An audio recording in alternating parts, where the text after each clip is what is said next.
Kasus perlakuan tidak pantas yang dilakukan oknum pengasuh pondok pesantren masih menjadi perbincangan hangat.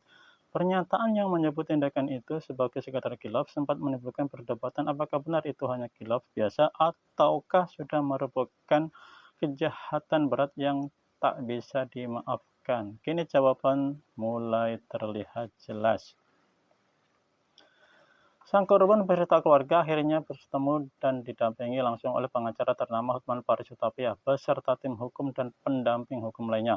Pertemuan ini digelar khusus untuk membahas langkah-langkah ke depan, menyusun strategi hukum dan memastikan kebenaran serta keadilan sebenar-benarnya bisa terwujud. Apa saja yang dibahas? Dalam pertemuan itu, keluarga menceritakan secara rinci semua perlakuan yang dialami, rasa sakit, trauma mendalam, serta upaya yang sudah dilakukan sebelumnya. Mendengar fakta yang ada, Hotman Paris dan tim memberikan pernyataan tegas dan lugas. Jangan salah tafsir. Khilaf itu artinya salah tanpa niat, tidak berulang, dan mau bertanggung jawab.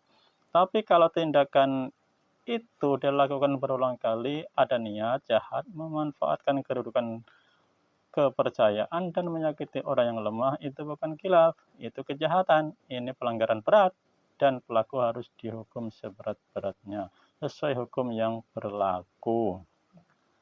Mereka pun menyepakati langkah-langkah penting. 1. Mengawasi kasus ini sampai tuntas, tidak akan berhenti sebelum keadilan tercapai. Memastikan pelaku diproses hukum dipidanakan dan anak dilindungi, dicabut seluruh haknya, jabatan dan kehormatan sang tersangka. Menuntut pertanggungjawaban penuh baik hukuman pidana maupun pemulihan hak dan trauma korban, membuka wawasan masyarakat agar tidak lagi ada yang salah menggunakan kata khilaf untuk menutupi kejahatan. Ini bukti nyata dari apa yang selalu kita bahas antara khilaf dan kebenaran. Di persimpangan pendapat, kita sama-sama mencari kebenaran. Ada pihak yang berusaha menyebut ini khilaf, tapi fakta, bukti, dan penderitaan korban berkata lain. Pendampingan hukum dari Hotman Paris dan tim semakin menegaskan batas yang jelas. Kita berharap langkah ini menjadi pelajaran berharga. Jangan sampai lembaga pendidikan atau agama dijadikan tameng untuk menutupi kesalahan besar. Nama baik tidak akan pulih kalau kebenaran ditutup-tutupi.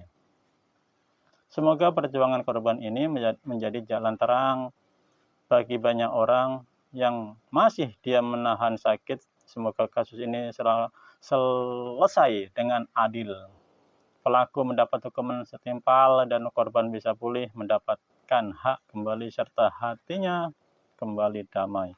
Di persimpangan pendapat ini kita sepakat satu hal, kebenaran harus tetap tegak dan tidak boleh dikalahkan oleh alasan apapun. Hari ini Hotman ketemu dengan salah satu korban oknum kiai di Pati. Dia datang ke Jakarta, ternyata dia sudah melaporkan kasus pelecehan ini sejak Juni 2024, baru sesudah diviralkan oleh pengacara. Coba video lagi dia, ya, sesudah diviralkan, ya, sesudah diviralkan, barulah sekarang kasusnya meledak. Jadi inilah pahlawannya, dialah yang membuat kasus ini jadi meledak, bahkan sampai pimpinan DPR, wakil presiden juga sudah menyoroti kasus ini. Mudah-mudahan dia tidak akan mencabut untuk menyelamatkan ratusan santri lainnya, ya. Oke, datang jauh-jauh dari Pati menuju ibu kota untuk memperjuangkan hak ajasinya. Halo Bapak Menteri Hak Ajasi Manusia, gimana kau? Dari tahun 2010 itu kebanyakan wanita, kalau setiap wanita itu dianggap anak dia. Cara diputus hubungan dari orang tuanya dijadikan anak dia. Terus setiap salaman itu dicium pipi kanan kiri, batuk, dan juga itu lambungnya. Itu banyak yang lihat. Kalau jagung juga banyak yang dirangkul gitu. Kalau yang nginap Anda lihat hampir tiap malam atau apa? Iya, selama di pondok itu Iya, bergantian kerap itu, nginapnya sama anak-anak gonta-ganti. Dan itu anak itu di kamar itu sampai pagi. Iya, sampai pagi. Oke. Terus katanya kamu lihat ada yang sampai hamil, terus disuruh nikah sama cowok, terus nih cowok itu kemudian Iya, ceraikan karena dia nggak mau ngaku anak itu gitu. Gimana ceritanya? Tahun berapa itu? tahun 2019. 2019. Nah, saya sudah keluar dari situ.